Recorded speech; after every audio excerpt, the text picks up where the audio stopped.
That's how we should start it. I don't even know what we're talking about. Me neither. This is Isabel and Lowell coming to you live.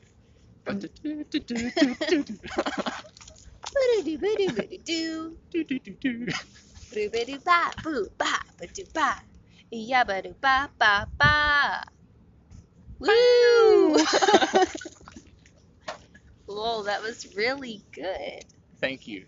Thank you. It was totally improvised, wasn't it? That was leisurely. That was pleasurable. Yes, thank you. We're coming to you live from VPA 528 Social Practice with Lee Walton, spring 2018. You know, I didn't actually realize that that was the number for the course until just now, but Well, I'm glad at this point in time I know. I'm happy that I've been able to inform you Thank you. I should have read more about it.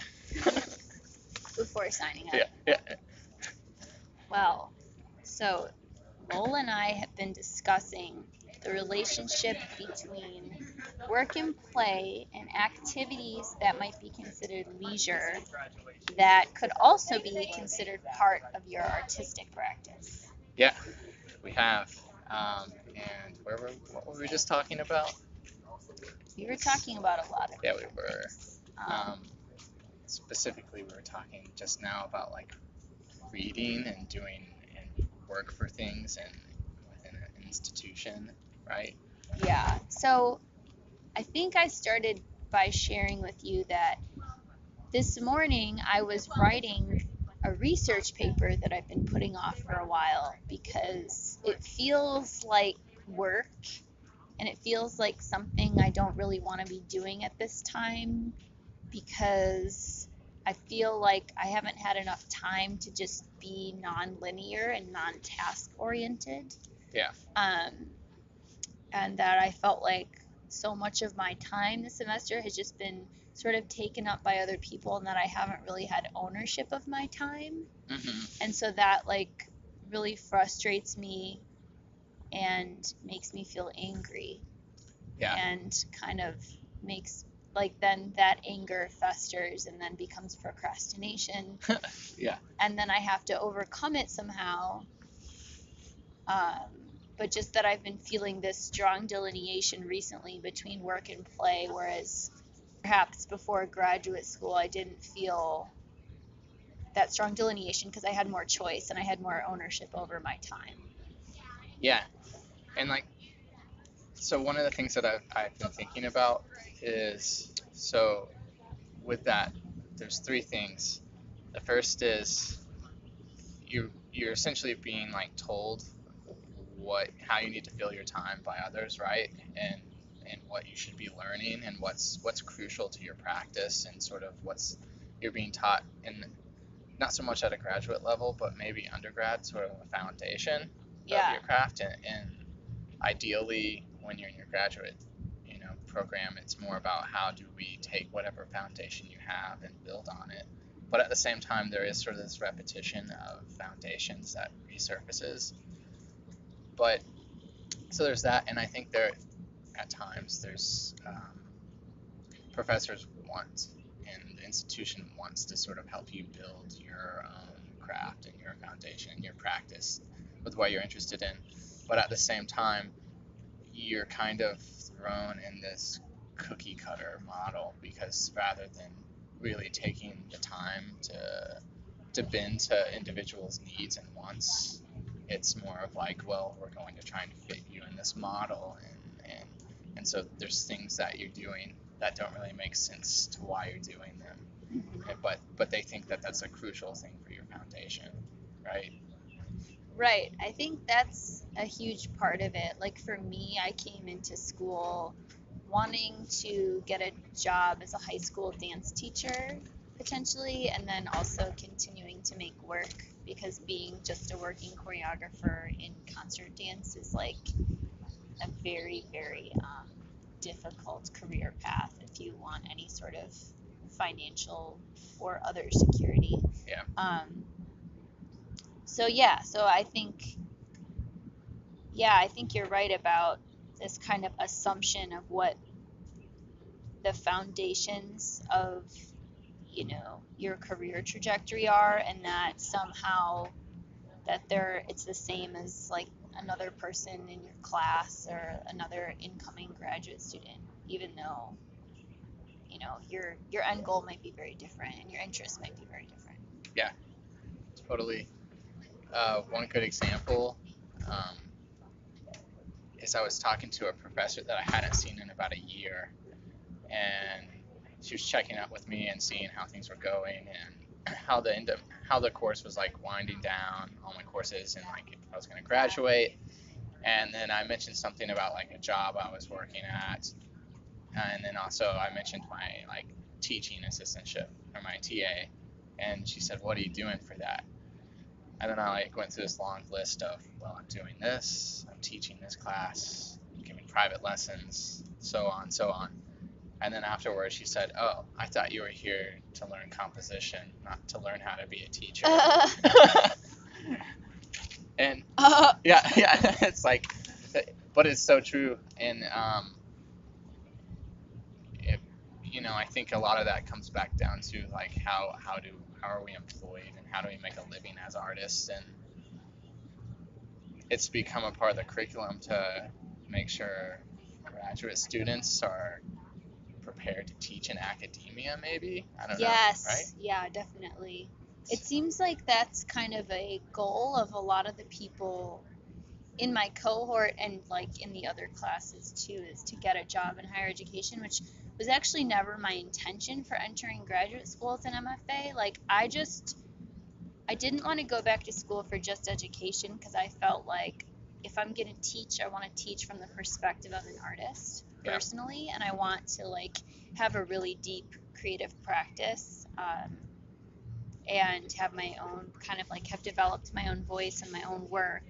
And I feel like I've had very, very little time and space to do that.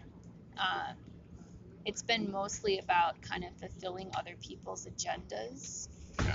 And so I feel like that comes back to that idea of leisure, because like I said, before graduate school, like I didn't really have a strong delineation between work and play. I felt like I would just more so be on my own engine, like running all the time, like, and if I really needed to rest, I could rest, but like I would be at rehearsal and like planning a show and like going to see a performance and going to a class and like working my restaurant job and teaching my classes, and like it was kind of a hectic lifestyle, but it was also like based on my own desires. Yeah, you set that up entirely for yourself. Yeah. And so I guess I don't know what I was expecting, but I think it was something about like having a little bit more say in what I would be doing with my time when I got to grad school, um, and being able to like spend more time in the studio and making work and all that. So Yeah, yeah. I feel kind of the same way. I really enjoy like just, I guess at like the center of what I enjoy doing with like all of my art and stuff like that is just making environments, creating environments for people to like inhabit. Yeah.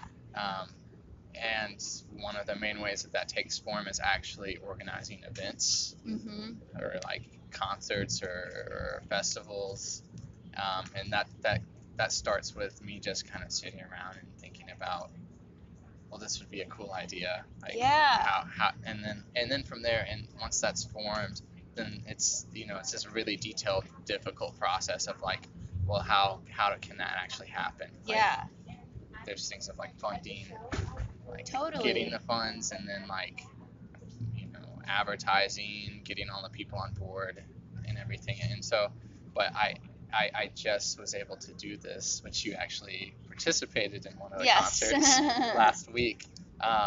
But it was honestly like very,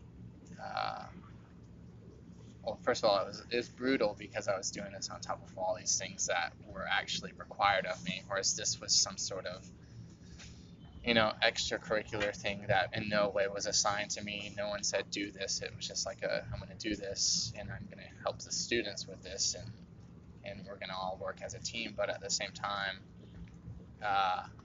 when it was all said and done, I felt like the product was really cool. And Yeah. yet,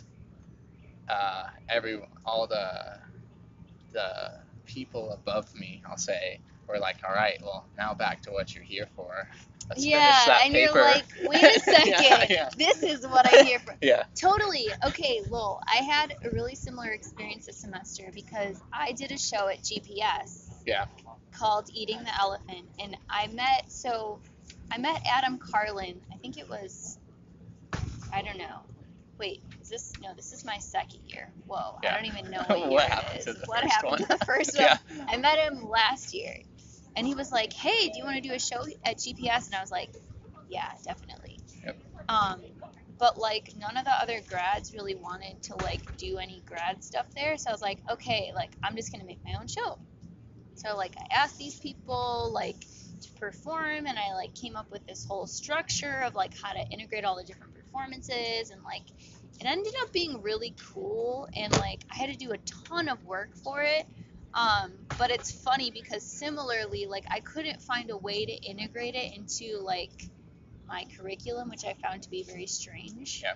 Like it was also an extracurricular activity that was just kind of like, oh, this is taking away from my assignments or something. And I'm like, but why? Like, why are there assignments? Like, why can't you just let me like? And why is that the priority? Yeah, I feel like totally. yeah. Like, if I'm here to study choreography, like, shouldn't I be able to propose like what I want to be doing with my time to a certain extent? Yeah. Like, I don't know. Like, I think that there's like maybe a lack of trust between like the faculty and the graduate students, or maybe it's an institutional lack of trust in graduate students, or I don't know, like because they're paying us, so maybe they feel like we have to like hit certain markers, or maybe for our like assistantships, like there's certain requirements we have Right, to right, fulfill. right. But like as far as like curricularly. Yeah. I don't think it's that. I mean, I think it's multiple things. I think like for one, there's someone above them, right? That tells them that this is what it has to be like. Yeah. It's never as easy. I mean, sometimes it is as easy as you just go into a class and you get to say, this is going to be whatever I want it to be, no strings attached. But if it's like a prerequisite for another course, you know, there's always that I have to meet some sort of, you know, marker or ceiling so to where they're prepared for the next level. And so those are really strict courses where you can't really defer from what's outlined in the course. But so there's that pressure on the professor, but then I think there's more to it than that. I think it goes back to our talk about this whole getting that job in academia. Yeah. And because at the end of the day, what keeps the university up and running are students applying and being accepted to programs and paying for them. Mm-hmm. And there's sort of like this pyramid. So most undergrads pay full tuition or near full tuition to go here, which then provides us with the ability to not have to pay or not pay as much to go here. But then there's an expectation that we will then move on and go somewhere else and represent that they got us to a point to where we could go somewhere that's more prestigious. So then the cycle happens again, and people want to go here because, well, their students went on to do this and that, and I think so. In a way, it's kind of a machine in that. Yeah. You know. Yeah, I think that idea you brought up about a pyramid scheme. It's a pyramid scheme.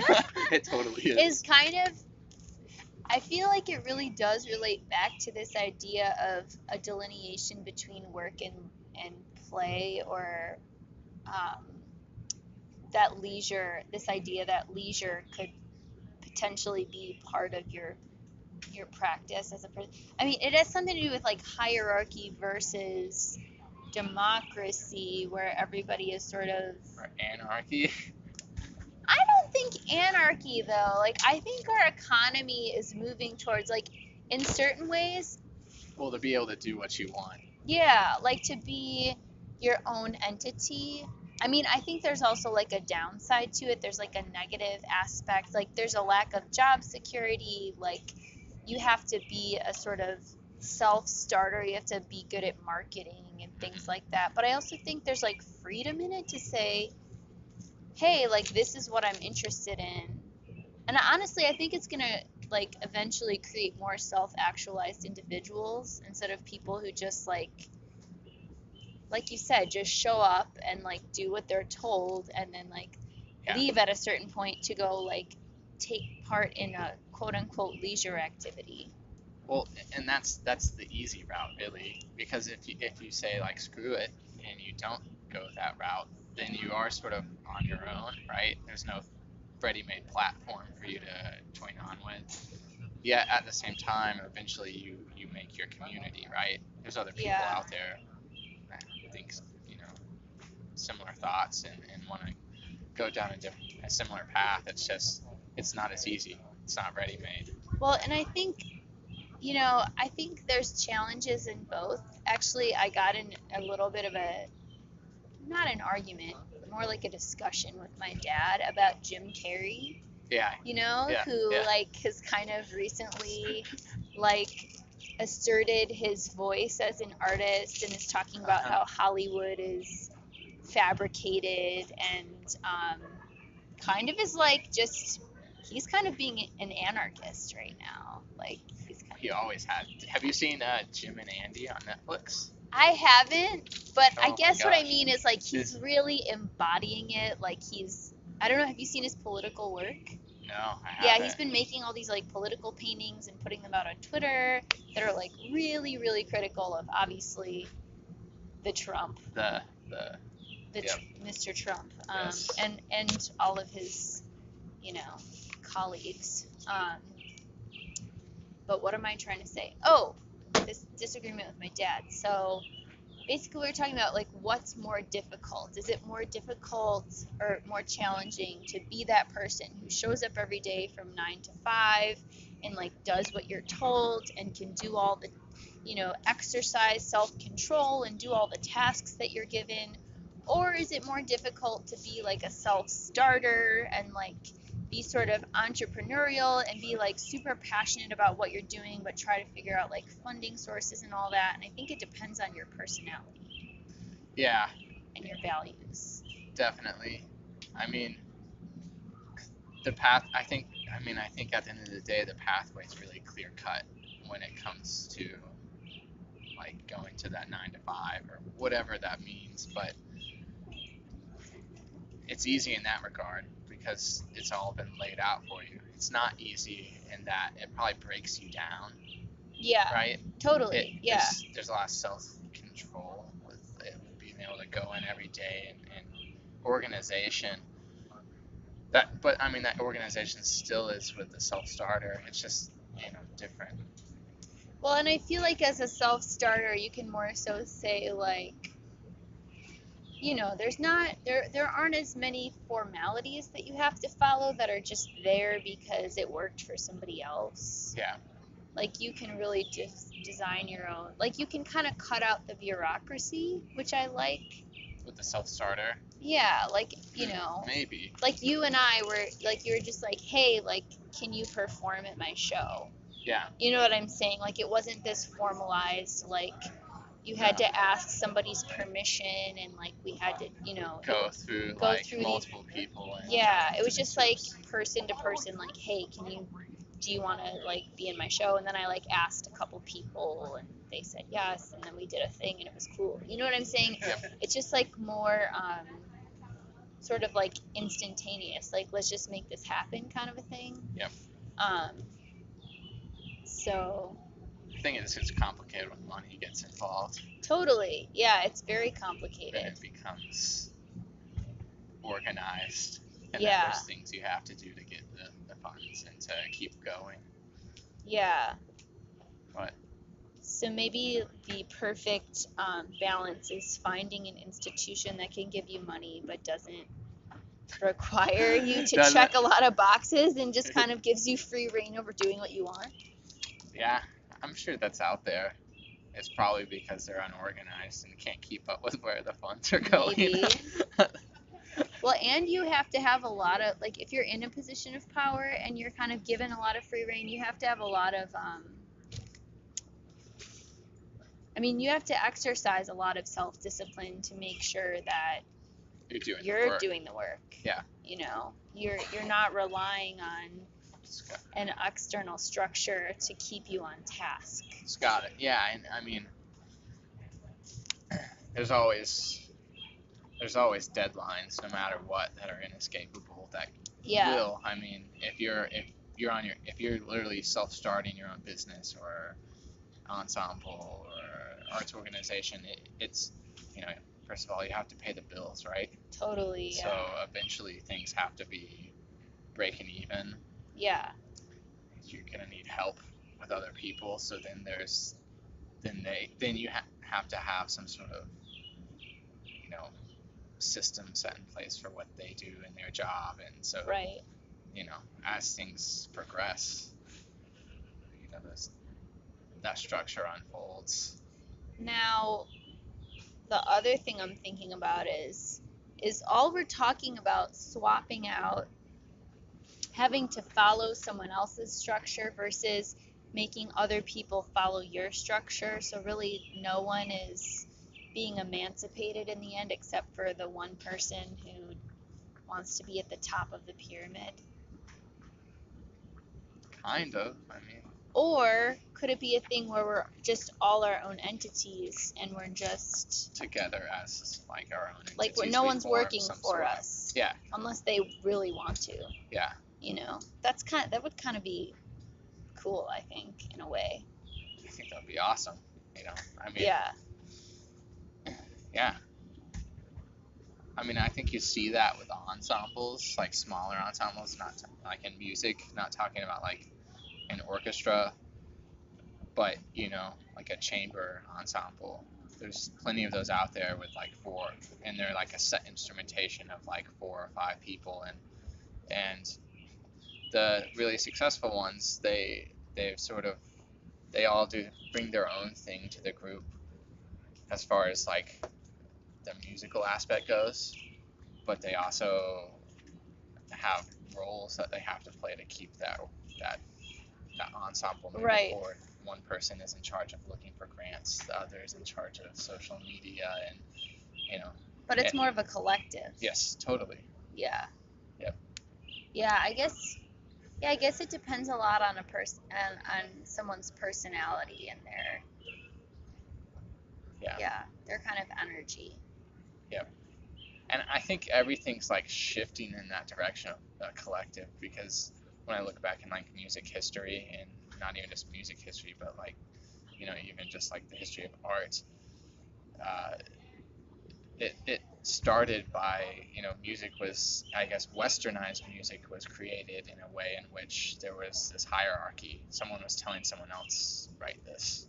Yeah. It was the church, and they were saying, we'll pay you if you write this, and things kept going that way until I think there was a shift in the interests of entertainment and society, in which art music wasn't valued as much, so therefore not as much funding was put into it, and so therefore you have people having to find other ways of making a living doing like performing music. Right. So I don't know. Yeah. So leisure. Yep. What would you consider something that you think is leisure to you, but at the same time you think might have some sort of connection to your practice as a choreographer and dancer? For me, oh my gosh, lol. So I went to the UNCG library. I've gone like multiple times, like a lot actually, but I really love to go in the dance section and just like look at stuff and like look at the books and look at the resources. Yep. And just kind of dig. And instead of like,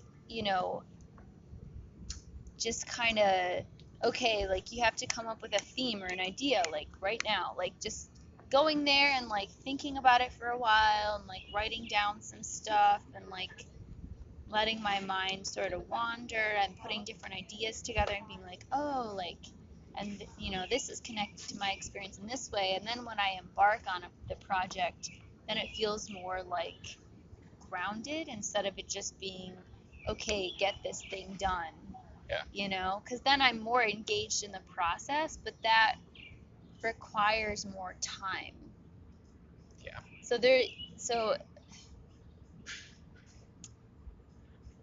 So yeah, I think I just like to take my time with things. I just don't like it when You people don't like tell tell me, you like you have this like, set amount of here, time to do this do thing, these and things.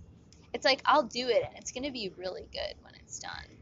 It's going yeah, to be really damn good. And it's going to make some change. It's not just going to be a thing that exists in the world that doesn't do anything. Like, I think I have really high expectations and high standards for myself. And so if I feel like I can't fulfill those expectations or those standards, then I'm really angry.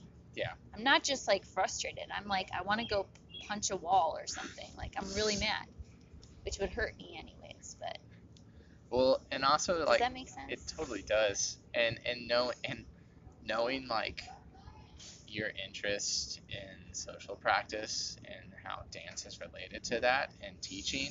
Yeah. Like I think one of a large part of social practice is existing and observing in your community, right? Definitely. And Yeah. you can't do either one of those if you're like up at 3 in the morning writing papers every night, and and it's not really possible. So having the leisure of taking your time means you actually get to be someone who can exist and observe and Yeah. and learn from the things around you. You know, there's a good example is like that festival that I just did this weekend, Yeah. the bridge piece. We did another concert over by the bridge that Saturday, and it's all about playing in a space where there's birds. And at the end of the piece, you hear the birds chirping, because there's bird calls that interact with them. And you kind of, it was one of those things where up until that point, I really hadn't really paid attention to that. I hadn't really noticed that birds chirp in that area, how beautiful that area by the bridge is, and all these things. And then today, walking over here, it was like, oh, wow, this is amazing. Yeah. And so having that time is so important, you know. Yeah. I mean, I'm wondering too, as you're saying that, like, what percentage of, okay, how do I phrase this? Like, when we're being really mindful, it has something to do with mindfulness, right? Because when you're like in constant go mode and you're not taking that time for observation and reflection and embedding and understanding things in the world around you, then you're not being mindful or aware conscious, or conscious, and you're just kind of like going with existing structures on autopilot because it's a means of surviving. Yeah. So, okay, how do I phrase this question? So if we're being mindful, what is it doing for other people? Like, is it doing something for other people still, or To be mindful? I mean, I think it is, but I totally think it is. I mean that's half of being mindful, is noticing your community and recognizing the people in it and the diversity of it, and you know and not to like get political, but I think of like how like you know why things are the way they are with you know the government right now, and like Donald Trump, and it's like, how the hell does someone like that get where they are? And it's because no one's being mindful. Everyone's got their sheet of tasks that they have to fill out, and it's all about that, doing one thing after the next, and no one's actually really aware of anything but that. And even the sort of the divide between these two parties and the people in it, it's like, well, how can somebody vote for that person? And then totally. but at the same time, there's you have to look at it from the other side, and think about who those people are, and where they live, and what their lives are like, and Well, it takes a lot of empathy, but to develop that empathy, you have to take time. to understand. Yeah. That is so key. I feel like that is like the crux to my existence. Yeah. Almost is like, you know, this feeling that, I mean, I think that's what artists do. Like, we're always trying to be aware and observant and take things in, and then like speak from that place of understanding or create from a place of understanding. Mm-hmm. Yeah, so I mean, I think it has to do with our economy completely. Like, we're a very product oriented society rather than process or even quality. I mean, it just has to like hit certain markers, you know? It has to check certain boxes, like McDonald's. Like, you know, it's cheap, it's fast, it tastes good, and therefore, like, it's and they, you know, it's the same every time. Like, a cheeseburger is a cheeseburger, no matter if you get it in Illinois or California or Florida, you know. Yeah. So it's like that kind of consumerist, like, just check certain boxes and move on kind of a thing.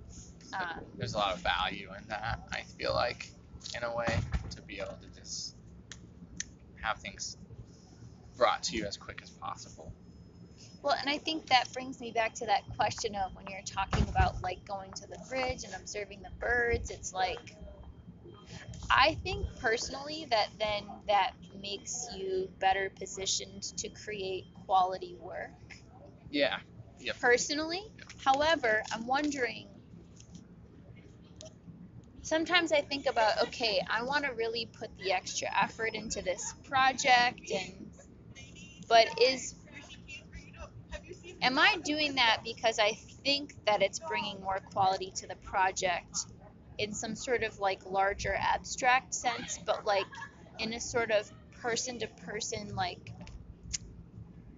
how do I say this? Like, my professor just needs me to complete the project by the deadline and turn it in so that she can have her grades in, and that benefits her. Yeah. You know what I'm saying? Whereas, like, I guess what I'm thinking about benefit, I'm thinking about developing new ideas or strategies or theories that are going to help, like, broader society, like a sort of bigger picture, but it's like sort of in this abstract way rather than it like helping someone in a concrete way to like just be like constantly moving.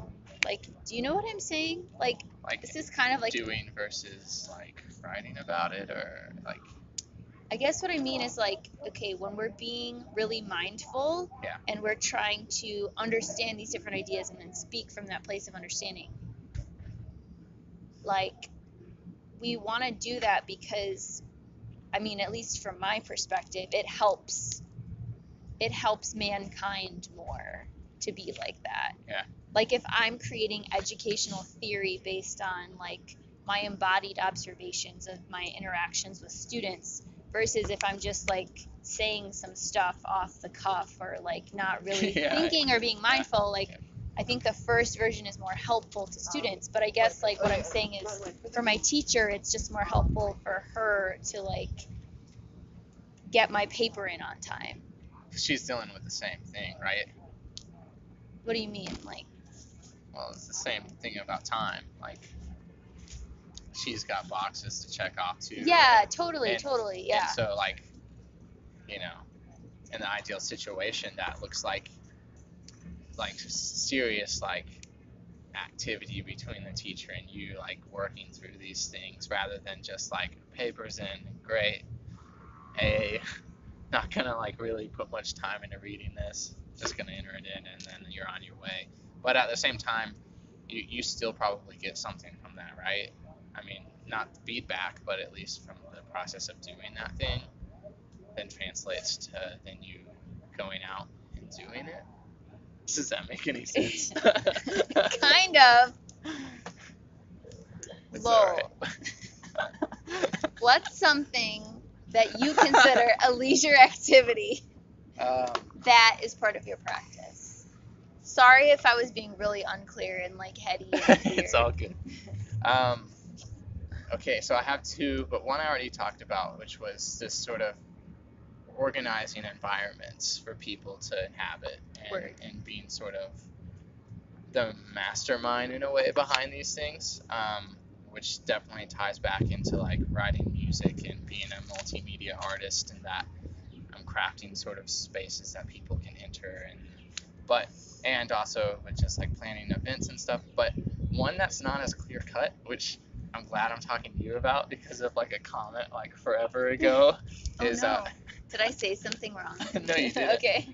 It was about I don't like monster truck rallies or whatever they're called, but watching hockey is like one Oh. of like is like serious. Like I'm seriously passionate about it, and like I've noticed like in the same way that you're so frustrated, right? This is gonna sound like so lame, but like in the way that you're frustrated right now, I'm also frustrated because I've been following this team called the Winnipeg Jets. They're from Canada, and you're like, why on earth? No, But I'm not. but I'm actually very intrigued right yeah, now. but they're from Atlanta. They were the Atlanta Thrashers when I was in like Oh, middle okay. and high school, Gotcha. and then they relocated right before I went to my undergrad, and so Oh. but I still follow them, and they've never been very good until they moved to Canada, and this year is their second year making playoffs, and their first year was just kind of out of luck that they made it in.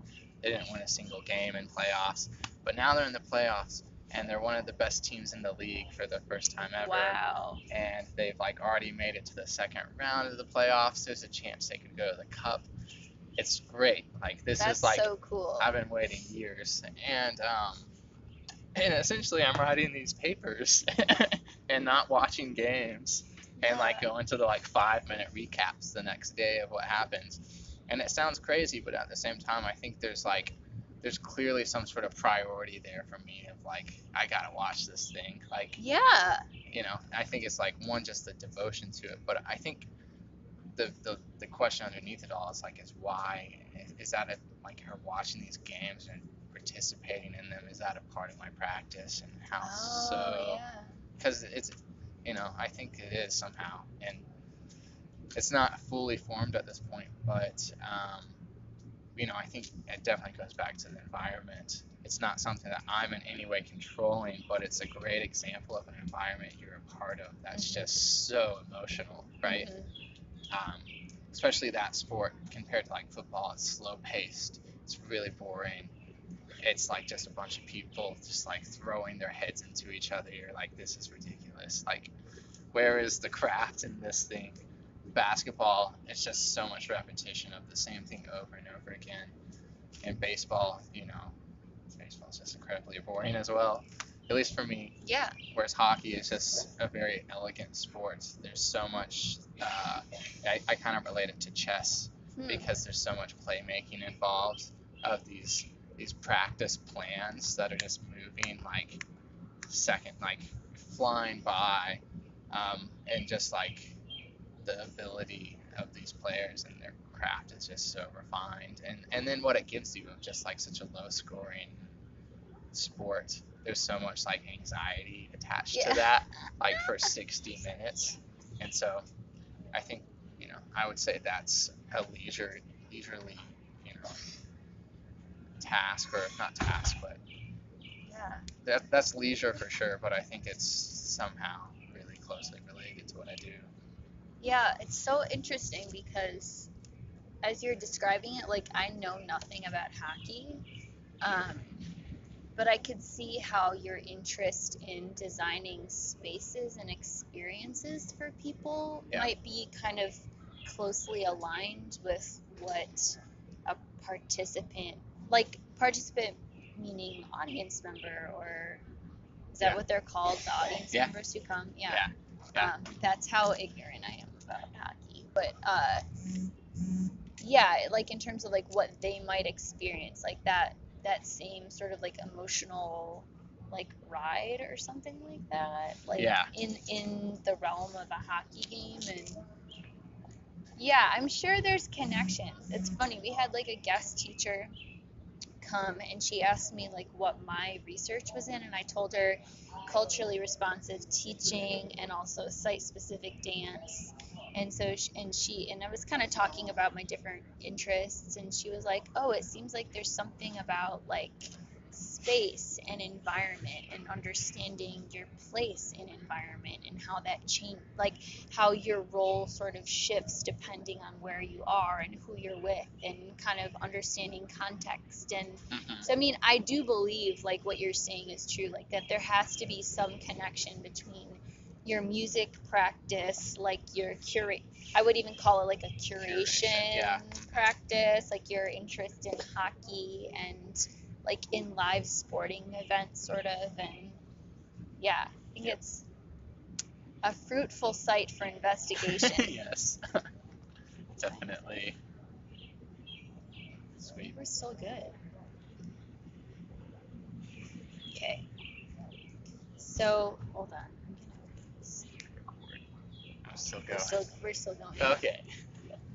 We're at 40 minutes and 39 seconds. We're good. Should we just count until the time's up? I don't know. Like any 47. last thoughts on this kind of this topic?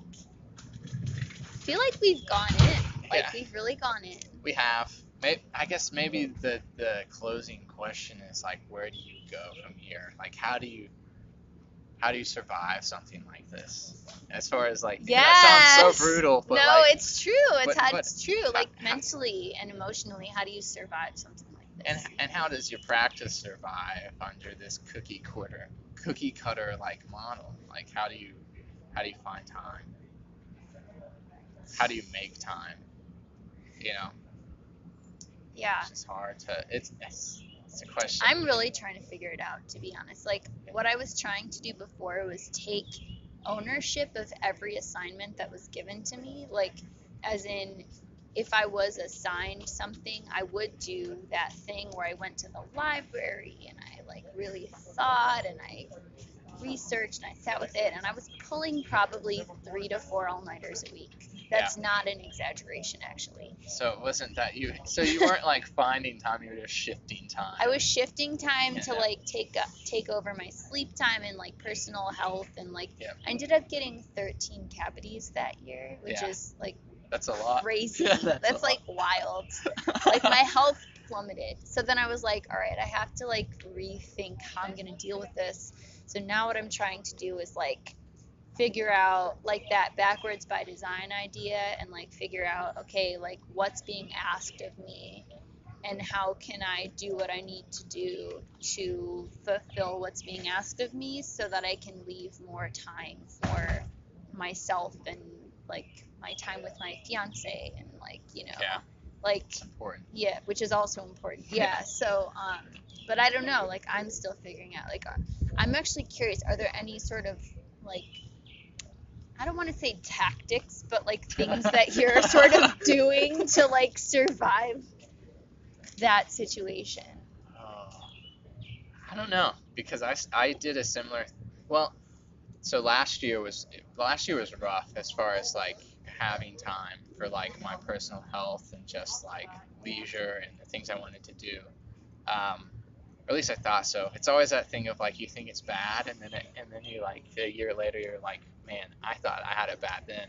But then I think for about a semester I kind of had this mindset of like, okay, I'm gonna get that 7.5 to 8 hours of sleep almost every night.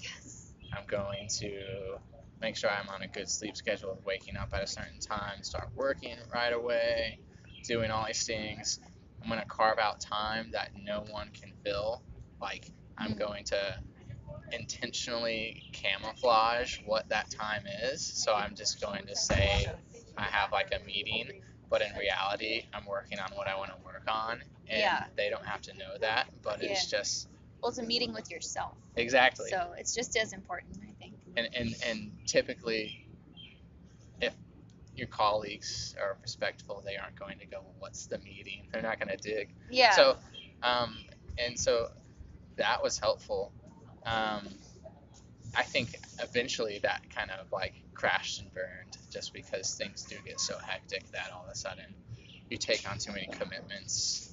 You start doing projects that are really, you know, a lot bigger than what you're used to, but are this extracurricular, and next thing you know, like those 8 hours are for those meeting times, or you're catching up on something for a class or Yeah. writing emails. So Yeah. I don't know. It works for a little while. Yeah. I mean, in actuality, it's probably some. I mean, there's that Aristotelian mean, right? Yeah. It's probably some sort of balance between like being in process and considering goals. Yep. But I haven't quite figured out that balance yet. I'm still working on it. Yeah. I don't know if it's potentially a lifelong process, I think it is. but it might be good to do like kind of intentional experiments with time Yeah. to kind of see what works out best. I don't know. Yeah. Is that what you think? I think so. And then the other thing was I did have a professor once who told me it's all about obligations and priorities. They're two completely different things, and you have to decide what goes in what category. He then proceeded to tell me that his family was an obligation but not a priority. Ouch. So, Ouch. yeah, That's a tough one. that's pretty brutal, but at the same time, I think there's something to that, maybe not with the family part, but Yeah. with looking at, this is the list of tasks. Here's what's a priority for me personally, and Yeah. here's what obligations I just have to do, but maybe can push back on a little bit as far as when I have to do them. Or like the amount that I invest, the amount of Exactly. energy that I invest in Yes. them. Like I can do them, but I don't need to like do them with my whole soul or something. Yeah. Yep. Cool. All right. Well, on that note, Yep. Lowell, it's been nice chatting. Definitely has. Okay. Thank you. Wait, are we gonna do music out? Oh, we're gonna do music out. Yeah. Ready? Yeah. You go first. Do Do do do do do do do do do. But do.